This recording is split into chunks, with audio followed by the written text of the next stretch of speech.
to several news organizations, U.S. Customs and Immigration have launched a plan to send court documents to tens of thousands of migrants who were not processed after crossing the border illegally. And that process that they're trying to work on now is called Operation Horizon. Well, some lawmakers have questioned the legality of this process and also how the government can monitor migrants who were not formally processed that have already crossed into the country. Several senators plan to grill Department of Homeland Security Secretary Alejandro Mayorkas about this during a Senate Judiciary Committee later this morning. One report shows some of the leaked documents to the migrants said in part, don't worry if you are past the 60-day deadline to report from the time you entered the United States. Come in so you can help ensure the best outcome for your case. Another document, unless you have committed a serious crime or the government thinks you may be a risk to the United States, you will not be taken into custody during the appointment. Well, joining us now, Tennessee Senator Marsha Blackburn. Good morning. Thanks for joining us. What questions do you have for Secretary Mayorkas regarding this recent report? You know, so much about what we're going to question him on today has to do with the priorities of this administration and his department, because what they're doing is flagrantly working outside of the rule of law. They are not enforcing immigration law. And as you just said, they are admitting that they have not processed these individuals into the country. They have not adjudicated these asylum claims, but they have done the catch and release process where people just come in, they move on, or either they completely evade law enforcement and come into the country with no processing at all. Now, what they're trying to do is kind of put the cat back in the bag, if you will, because they're trying to go back in and fill in where they know they've been outside of the rule of law. They are trying to make it look as if they're working to secure the border. But the bottom line is this. We have a DHS secretary who does not believe in having a secure border. The policy of this administration is an open border, and the steps they have taken to remove any of the Trump policies that were put in place, building a wall, remain in Mexico until asylum claims are adjudicated, ending catch and release.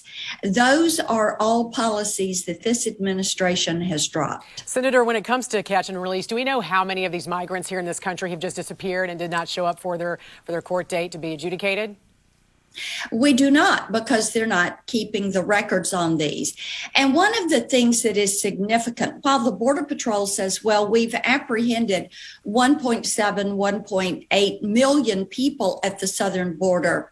When I talk to Border Patrol agents, they will tell me they think the number of those that are the gotaways, as they classify them, comes to 1.5 million people. So that would mean an additional 3 million illegal aliens in this country in this 1 year. Now, what is significant about the numbers from this year is DHS continues to say, oh, we only have about 11 million illegal aliens in the country. Well, they've been using that number of illegal immigrants since 2005.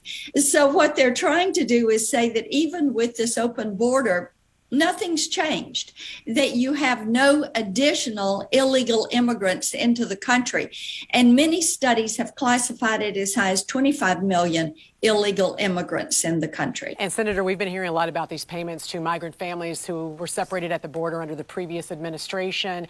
Will the president, without the consent of Congress, be able to authorize these payments? And what are the lawmakers who are against it? What are they doing right now to fight against this? Well, that was the first question that I asked when I heard about these payments, is what legal authority, under what legal authority are they making these payments? How are they pushing forward with these payments? Because Congress has not allocated this money. Now, in the Build Back Broke plan, as I call it, they have money to make these payments, because I think they realized they got their hands slapped on that, trying to secretly negotiate this. But we will cover that in the hearing today. I'm looking forward to the opportunity to question Secretary Mayorkas, because with Tennesseans, border security is one of the top 3 issues they bring up in every telephone town hall, every meeting in the state. We hear a good bit about this. And very quickly, Senator, what are you hearing about the Democrats' spending bill at this point? Can you guys count on Senators Manchin and Sinema to stop it? Because Florida Senator Rick Scott said he doesn't think Senator Joe Manchin's going to hold the line on this. What's your thoughts? We not only have Manchin and Sinema that have problems, there are 3 or 4 other senators that have some concerns and issues. The more people know about this legislation, the less popular it is. So the more we talk about it and people learn about what is in it, the immigration policy that is in it, look, what they're trying to do in this bill is take one vote and take control of your kids, of their education, of health care, of changing immigration policy, federalizing elections, and forcing implementation of the Green New Deal. Senator, very quickly, what 3 other Democratic lawmakers are you talking about? There are other lawmakers that have heard that are having questions. I'm not identifying. I never speak for another lawmaker. All right. Senator Marsha Blackburn from the great state of Tennessee, we appreciate you joining us. Absolutely.